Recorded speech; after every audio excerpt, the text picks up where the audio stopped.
Wekwe.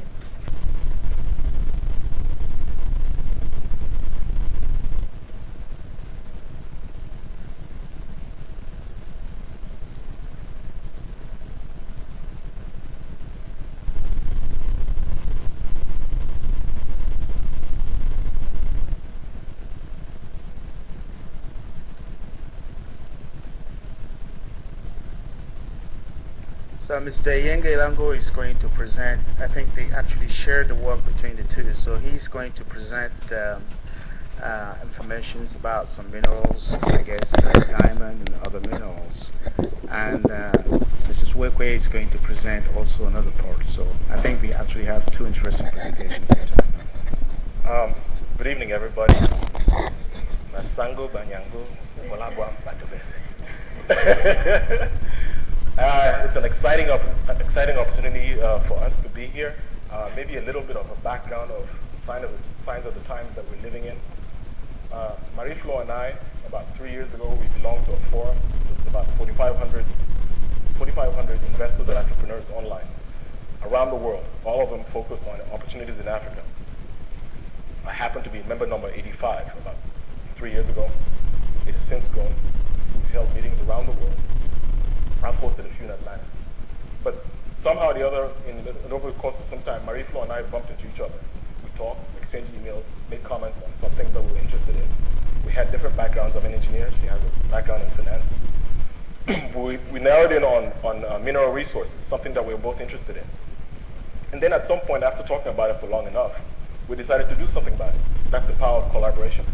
In this day and age, with a lot of problem solvers that I see here in the forum, if you're trying to solve a problem and you're really interested in solving it, chances are, of the 6 billion people on Earth, 8 billion now, there's somebody who has the answer. You just have to find them and collaborate with them, and you probably will have an answer. In this case, Marie-Flo and I had decided that it was about time, instead of speculating about what the mineral resources were in Cameroon, what kind of opportunities there were, or going by hearsay, how about we just put that into some kind of authoritative document, a white paper in this case. And that's exactly what we decided to do. To draw up a white paper where problem solvers like yourselves, policymakers, can you hear me? Policymakers, entrepreneurs and investors could turn to that document and look at what Cameroon had in terms of resources, an inventory of those resources, what kind of value chain, what kind of opportunities they represented, and then let the discussion begin. Entrepreneurs will want to pursue them as opportunities for exploiting, for wealth, as job generators, and that's precisely what we did. So we're going to do this presentation basically in 2 parts. I'll look at the resources, the inventory of the resources, what Cameroon has to offer, and I'll give it to Marie-Flo who basically address the side of how the government could finance, what kind of financing instruments were available to the government to tackle these projects, to exploit the resources across the value chain. So here we go.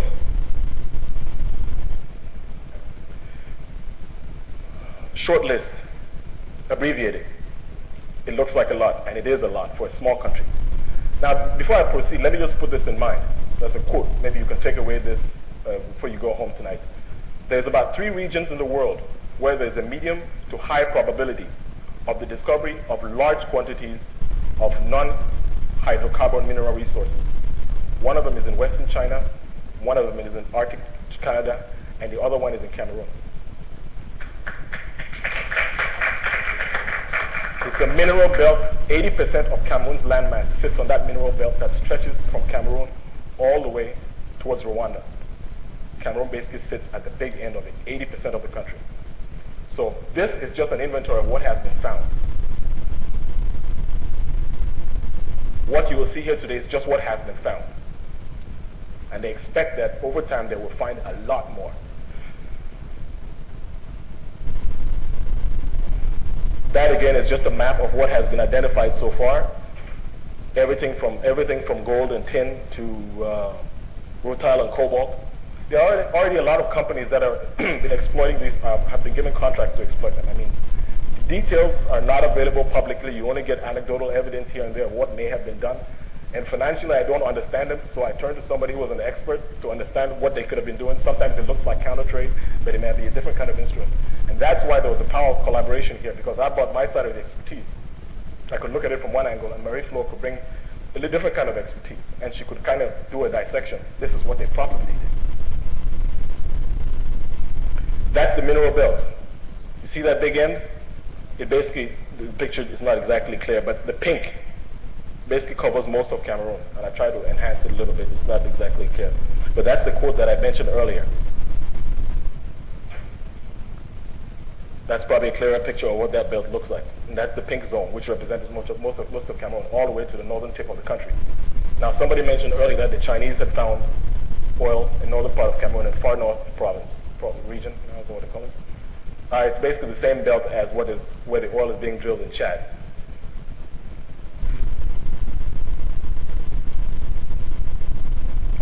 The precious minerals, basically an inventory again.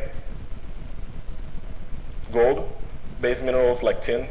And that's just, again, the minerals that have been discovered by category.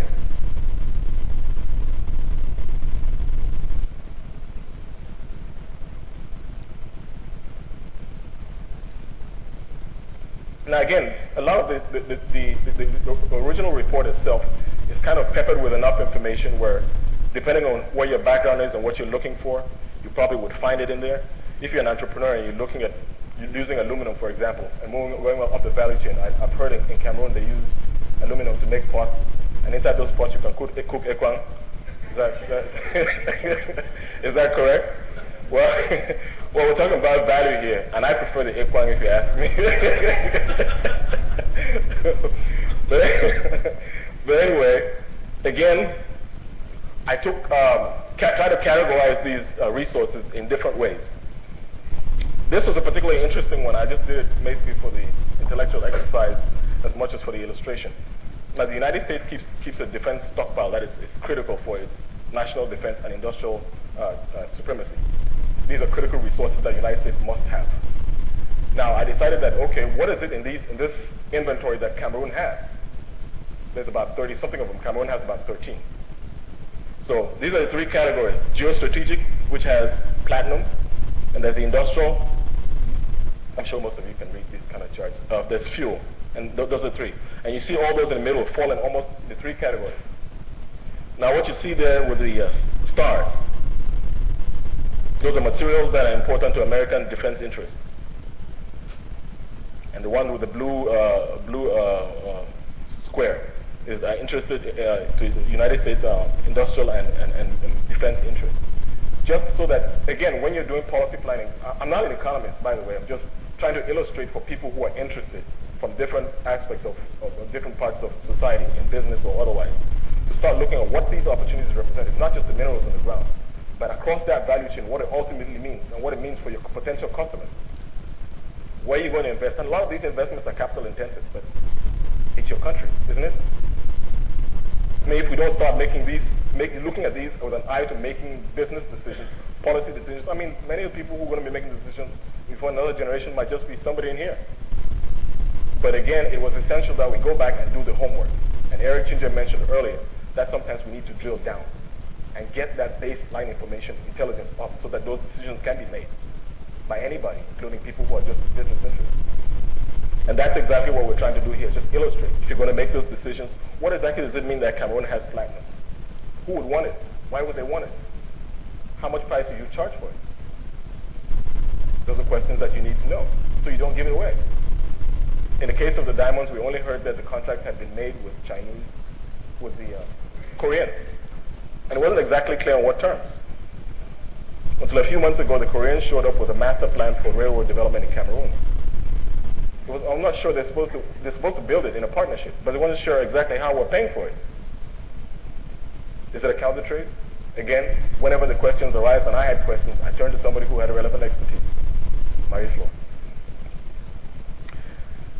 That's again the quote. 80% of Cameroon's key mineral resources have industrial and or geostrategic importance. So basically a summary of the previous chart. 5 or 6 of these minerals listed in the previous table. Now, whose cousin is that? Hey, I don't know that man. But anyway, basically we're looking at creating value, and in this case, jobs. These resources have to be exploited, and in best of circumstances, we would have a setup where they're not only mined locally, but we're creating value in terms of jobs, so that the farmer is now able to be a diamond appraiser. Now, a lot of education goes into that, and we may not have those schools in Cameroon. But if you're going to do it, why is India doing 85% of the diamond processing in the world? They don't have any diamonds. And we export raw diamonds. Well, the Cameroon diamond deposit that they found was one of the largest in the world. And I don't see any plans to do any in-house processing, value addition. So why can't Mullah here,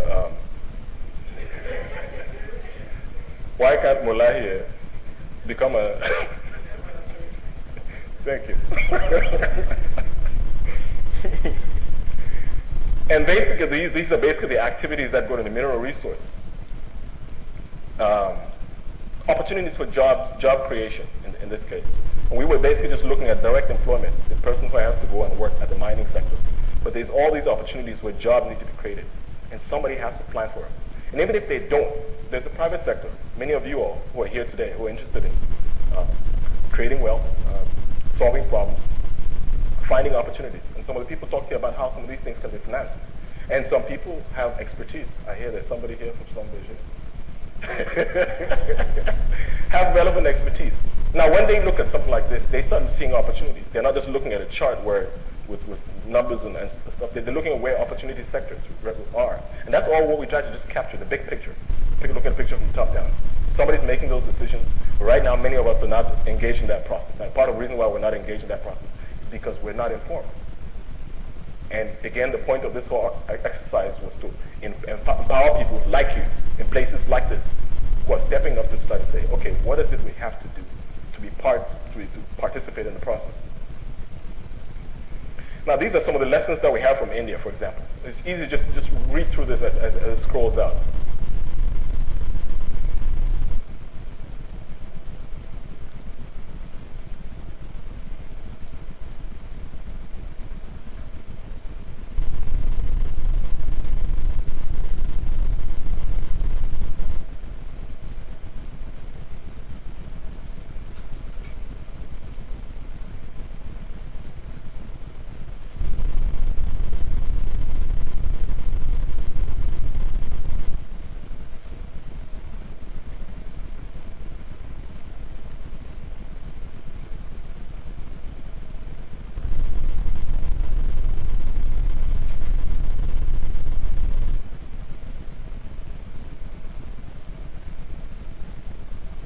Now think about that. 60% of the world's diamonds. You know how many years it took for that diamond center to basically diamond cutting, diamond processing to move from Belgium to India? It took about 4 years. India doesn't produce any diamonds. Now look at how many people are employed in the diamond cutting sector. 1 million. Think about how many Cameroonians. We won't need to talk about poverty reduction. How about wealth creation for a difference? And get all those people out of poverty.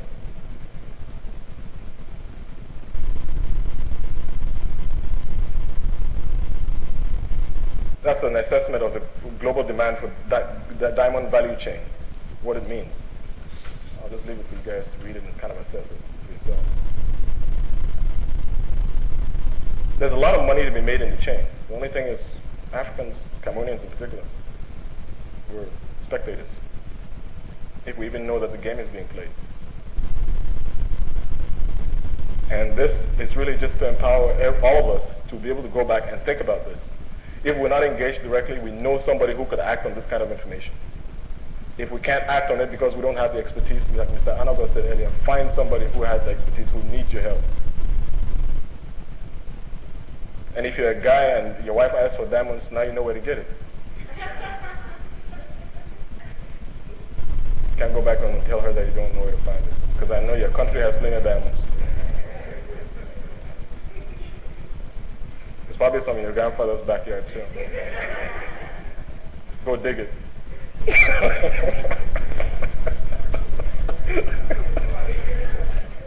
Can you dig it?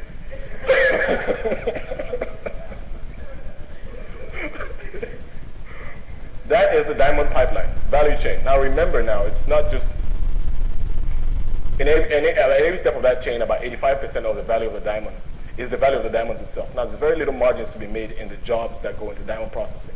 But look, you know how many Cameroonians live on $1 a day? Diamond just needs to tell the guy how to tell a pink diamond from a white diamond and put him to work to earn more than $2 a day. Trust me, he's got 5 kids, and there's mosquitoes in his house. I know many of you have lived in this United States long enough where you don't have to fight mosquitoes at night. They're small little bitty things like that, but they can hurt you.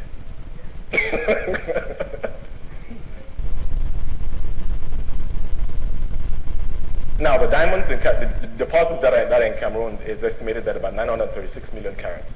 That's in the eastern part of the country. It's about 5 times the world's annual total supply of diamond production. 5 times.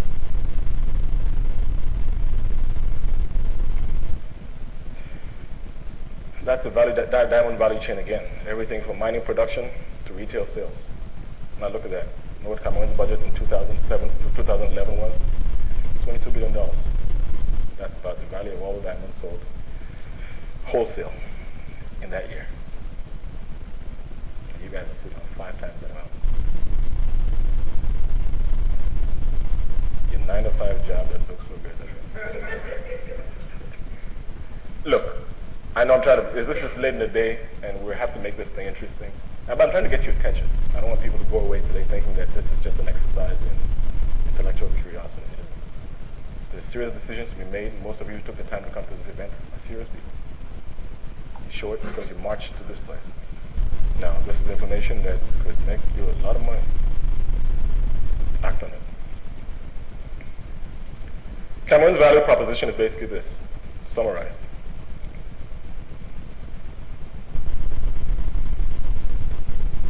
If we took that $736 million and exported that much every year, 0 imports of diamonds. Not that they buy too many in Cameroon these days. But exports will be about 718 million. And finished market value about 42 billion. That's twice Cameroon's annual GDP. This is just a parametric estimate. Media reports said that for this project there's an estimated 4,000 jobs to be created. Well, 4,000. See what India is doing when they have no diamonds. They have 1 million people employed. We have the world's 2nd largest diamond deposit, and we're supposed to be impressed by 4,000 jobs. 4,000? Really? I'll ask a mosquito to bite me. Just for that price. From bauxite to aluminum. This is another one that I decided to do 3, decided to diamonds. There's another case of, you really like that mosquito thing, don't you? You haven't eaten about Anyway, from bauxite to aluminum is another case of another mineral that we decided to take a closer look at. This is again another quote that you need to take in and just kind of let it sink in.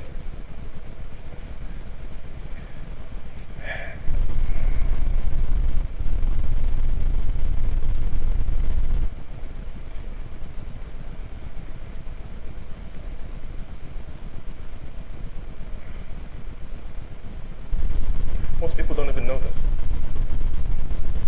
Cameroon had the first bauxite processing facility in sub-Saharan Africa, built in 1957 at Lucam. It's about the 20th largest facility of its kind in the world. As a matter of fact, while I was doing this report, I only found out they did a comparison of Lucam versus all the other similar sized processing facilities around the world. It turns out that Cameroon has one of the cheapest energy rates for aluminum production, so it has a competitive advantage. I think I put that in here. That's the value chain for aluminum. Look at Africa's share for bauxite production at the last horizontal column. Africa is there in the pink. Now look at what is alumina, the next step up in the value chain. That's how small it is. Now for those of you who I have a manufacturing background, and I see an opportunity right there. Look at Europe, how much bauxite they produce. Look at the disproportionate size of how much aluminum they produce. It's time to push them out of that market and do it cheaper. Besides, we have a competitive advantage, hydroelectricity, the 2nd largest in Africa. Of course, these things are impossible. Well, some people would say, it's capital intensive. We don't have capital, or do we? Or don't we? It's a global market now. Can we think big? Big enough. If you can think big enough, trust me, there's somebody else who has what it takes. You know that. Somebody has the capital. You have the vision. Make the case. It's a business case, like any other business case. It can be made. If you make it to the right people, we'll share your vision with you.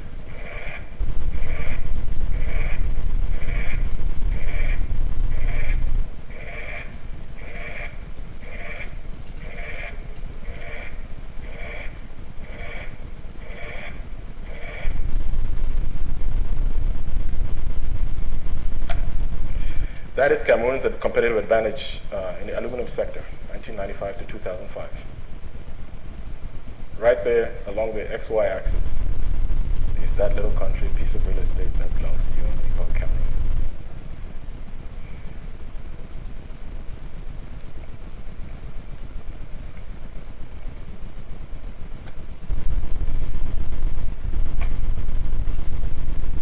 That's our competitive position in the finished structural parts and structures from aluminum. Value added. Cameroon moves up, but not far enough.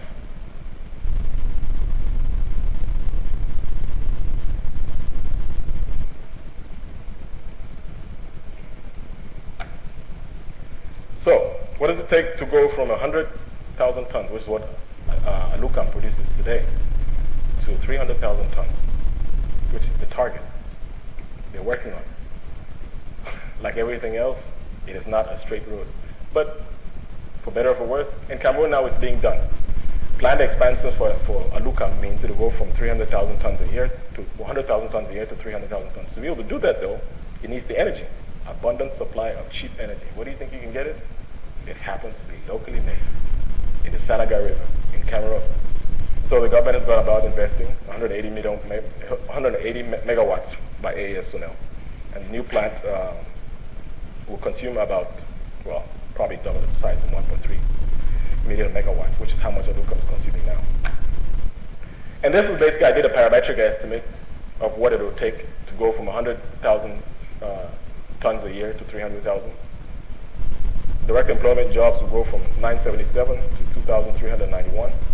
Indirect jobs will go from 1,253 to 3,759. And the social matrix, for that one person who goes to work, we all know that instead of sending money, we all send money home Western Union. For that one person who is employed, there will be 33,705 people who depend on them. Bye-bye, West. Maybe they'll start sending money to us from Cameroon. What do you think? It's just a wish. Every once in a while, I think they would. I'm dreaming, huh? Who said that? Titanium.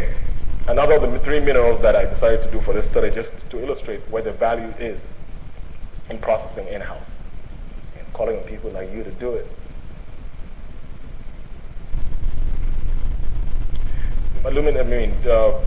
Titanium has defense aerospace applications. Those of you who are not familiar with metal. And that's just a quote on what the forecast, 7.3% average to 2005. And the demand drivers are defense, industrial, energy. And look,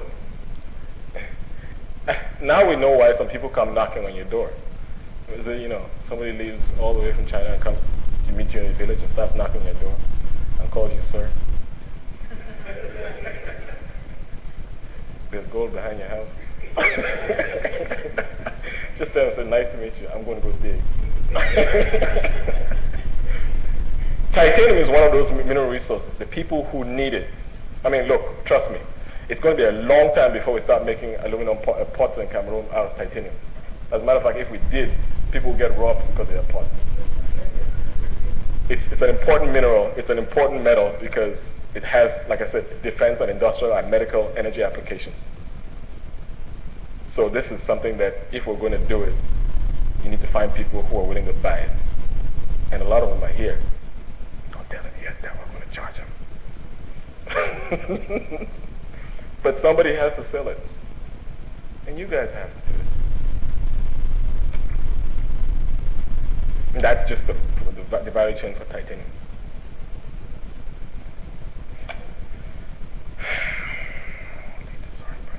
That was one last quote that I decided to just throw in there just for a titre preventive.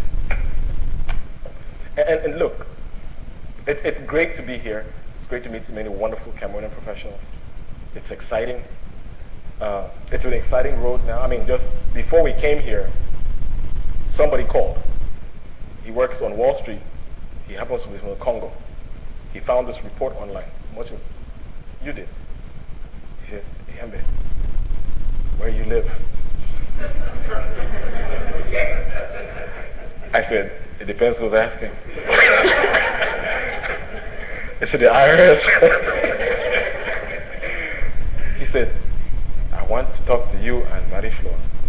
like he spoke in impeccable English, which is, I mean, he said he was from Congo. I almost didn't believe him because he had no trace of an accent whatsoever. But he says, I want to meet with you on Marie Floor because I think you should do a similar report for the Congo. I said, Congo is many, many days walk from my village. But if he'll pay, I have some really good shoes. I live in Atlanta, but I walk east. Thank you so very much for that.